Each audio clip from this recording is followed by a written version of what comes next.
ప్రేమ ఉన్న చోట అనుమానం ఉండదంటారు. కానీ అది అబద్ధం.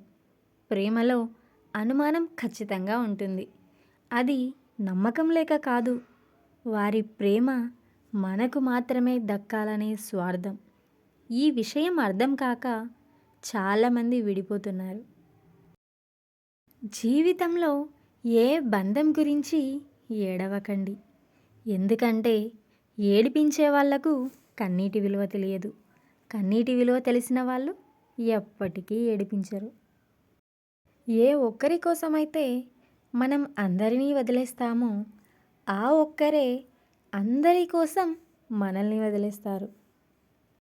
ఈ రోజుల్లో మనం ఎవరి కోసమైతే ఏడుస్తూ ఎదురు చూస్తూ ఉంటామో వాళ్ళు వేరే వాళ్ళని హ్యాపీగా ఉంచడంలో బిజీ అయిపోతున్నారు. సమాజంలో మనం ఎదగడానికి చెయ్యి అందించే వాళ్ళకంటే కాళ్ళు పట్టుకొని లాగే వాళ్ళే ఎక్కువగా ఉంటున్నారు. అవునా కదా?